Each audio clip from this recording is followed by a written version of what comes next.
Greetings to everyone.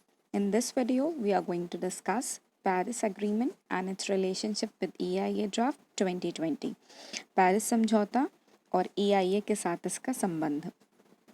सबसे पहले हम बात करते हैं पेरिस एग्रीमेंट आया कब। 22 अप्रैल 2016 में इसकी मीटिंग हुई और ये तब रेटिफाई किया गया कुछ कंट्रीज़ के द्वारा। तो इसमें क्या कहा गया, ये बात की बात है। सबसे पहले हम बात करते हैं हिस्ट्री की। जब मिलियन ऑफ ईयर्स अगो जो मौसम होते थे वो अपने आप में इंडिपेंडेंट होते थे। ह्यूमन एक्टिविटीज़ का हमारे नेचर पे इतना ज़्यादा फ़र्क नहीं पड़ता था। 200 ईयर्स पहले क्या हुआ, जब इंडस्ट्रियल रिवॉल्यूशन आया 1760 से लेके 1820 और 40 के बीच में, उस टाइम पे CO2 का बहुत ज़्यादा एमिशन होने लगा इंडस्ट्रीज़ के द्वारा। तो इससे हमें फ्लड्स देखने को मिले, अर्थक्वेक देखने को मिला, सुपर हॉट समर्स हो गई, मेल्टिंग ऑफ ग्लेशियर्स हो गए। सो बहुत सारे इफ़ेक्ट आए हमारे एनवायरनमेंट के ऊपर।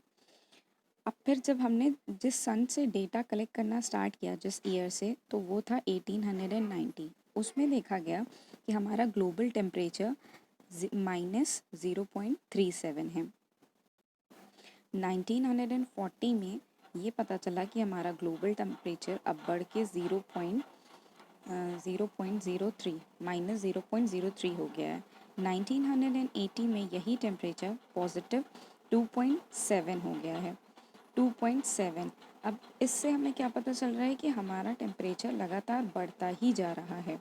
फिर हम देखते हैं कि 2000 में हमारा अचानक से टेम्परेचर हो जाता है 0.42 और 2016 में हमारा ग्लोबल टेम्परेचर हो जाता है, ये पॉजिटिव है, positive 0.99 degree Celsius, almost 1 degree Celsius हमारा टेम्परेचर हो जाता है। तो इसी ग्लोबल राइज का इस तरह से जो टेम्परेचर बढ़ रहा था, इसी को देखते हुए एक पार्टीज़ की मीटिंग बुलाई गई और पार्टीज़ की मीटिंग बुलाने के बाद ये जो COP है यानी कि कॉन्फ्रेंस ऑफ पार्टीज़, इसकी मीटिंग बुलाई गई पेरिस में और एक एग्रीमेंट साइन किया गया कंट्रीज़ के द्वारा।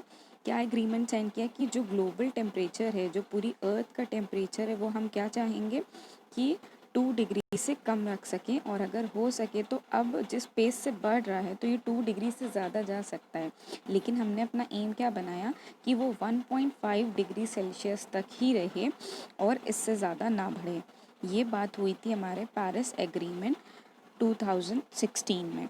तो अब ये कहाँ से आया हमारे करंट अफेयर्स में, कैसे इसको देखने को मिला। अभी जो हमारा EIA ड्राफ्ट है 2020 में, इसमें क्या हो रहा है कि इंडस्ट्रीज़ को जो बहुत सारे हमारे स्ट्रैटेजिस्ट हैं, तो उन्होंने बोला कि हमारी इंडस्ट्रीज़ को बहुत ज़्यादा प्रिविलेजेस मिल गई हैं, बहुत ज़्यादा छूट मिल गई है। और कैसे मिल गई है, जब हमने साइन किया था पेरिस एग्रीमेंट, तो उस टाइम बोला गया था कि हम लोग जितना भी अपना एमिशन है उसको कम करेंगे और हम बैलेंस बना के चलेंगे अपने एंथ्रोपोजेनिक एमिशन में। एंथ्रोपोजेनिक एमिशन मतलब क्या होता है कि जो ह्यूमन एक्टिविटीज़ की वजह से एमिशन होता है उसको हम लोग एंथ्रोपोजेनिक एमिशन कहते हैं।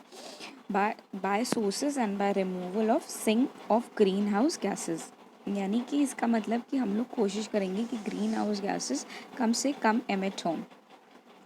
नाउ तो अब हुआ ये, तो जितने यहाँ पे सब हेडिंग्स दिख रही हैं, हुआ यहाँ पर कि रीकैटेगराइजेशन ऑफ प्रोजेक्ट्स। जो प्रोजेक्ट्स थे उनको रीकैटेगराइज कर दिया गया कि ये सीवियर इफेक्ट नहीं करेगा, ये सीवियर इफेक्ट करेगा, तो उनकी कैटेगरीज घटा दी गई। फिर उसके बाद clearance post facto. Clearance post facto का मतलब है कि आप इंडस्ट्री सेटअप कर लीजिए, बाद में आप रिपोर्ट दे दीजिएगा और फिर उसके बाद आपको क्लियरेंस मिल जाएगा। और हो सकता है कि क्लियरेंस ना भी मिले तब भी इंडस्ट्री फिर ये क्लेम कर देंगी कि मेरा बहुत ज़्यादा पैसा लग गया है और अब हम अपनी इंडस्ट्री नहीं हटा सकते हैं। फिर एग्जेम्पशन ऑफ प्रोजेक्ट्स, बहुत सारे प्रोजेक्ट्स को एग्जेम्प्ट कर दिया गया है। बोल दिया गया है कि आपको इन्वायरमेंटल इम्पैक्ट असेसमेंट की रिपोर्ट देने की ज़रूरत नहीं पड़ेगी। फिर उसके बाद आता है time allotted for public comments. Public comments के लिए जो टाइम दिया गया वो बहुत कम है, जो पहले 30 डेज़ के अंदर होता था अब उसको घटा के 20 डेज़ कर दिया गया है। EIA के ऊपर मैंने एक डेडिकेटेड अपनी वीडियो बनाई है, I put the link in the description box, make sure to watch it. और फिर क्या हुआ है कि एग्जेम्पशन जो कंस्ट्रक्शन प्रोजेक्ट्स है उसमें एग्जेम्पशन लिमिट क्या कर दी गई है, 1,50,000 स्क्वायर मीटर्स कर दी गई है कि इतने बड़े जो प्रोजेक्ट्स होंगे वो क्या हो जाएंगे, उनको EIA रिपोर्ट नहीं सबमिट करनी होगी। और कर्नाटक हाई कोर्ट ने तो अभी बोला है कि ये जो हमारा ड्राफ्ट है इसको पूरे 22 लैंग्वेजेस में इसको ट्रांसलेट कराना होगा और तब हम इसके ऊपर बात करेंगे। ये नोटिफिकेशन ही वहाँ पर अभी इसी के ऊपर बात चल रही है।